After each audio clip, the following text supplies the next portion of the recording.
let's talk about chips and ships first before we talk a little bit more about Texas. And I'm interested in, Garrett, like, actually, it seemed to be a bit of a knock. Before, we all thought Tesla was somehow sailing through this whole chip crisis, let alone the supply chain issues in shipping and the like, but they're not. That's right. Thanks for having me. I think what you saw last night was Elon Musk really dialing back expectations to give themselves a little more operational flexibility with this ongoing uncertainty regarding the chips and the ships. Supply chain constraints are very real right now. But this is not something that's new.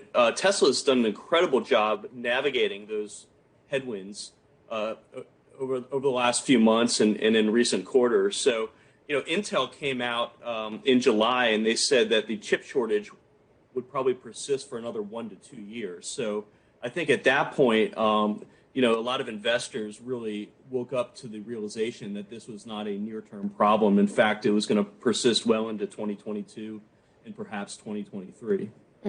So what about, therefore, their production goals? What are there for about hitting their targets of sales? Will it be crimped? Are you positive on it?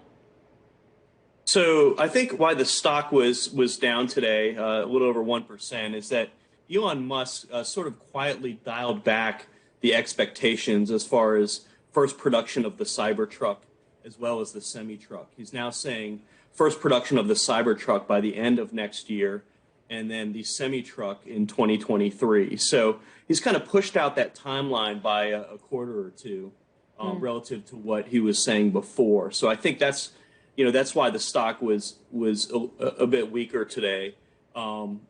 So yeah, I think that's the primary reason. The other concern is Tesla really has some bona fide competition in electric vehicles, which is competition that they really haven't had up until now.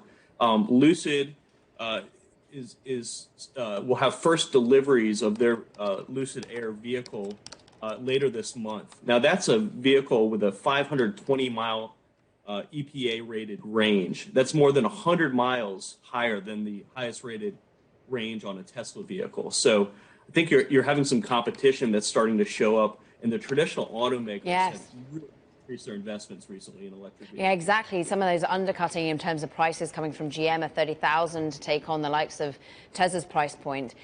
What about, interestingly, just to dovetail with what Dana Hull was saying, this move to Austin?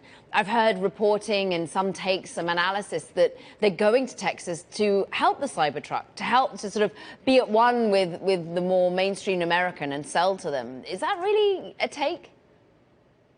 It is. Texas is the largest pickup truck market of any state in the U.S. by a pretty wide margin. So I think there is something to that. But I think it's mainly, as Dana mentioned correctly, it's mainly about cost of living, but also their footprint, their geographic footprint there. They have lots of room to expand that factory in just outside of Austin. So, and Tesla is certainly not alone.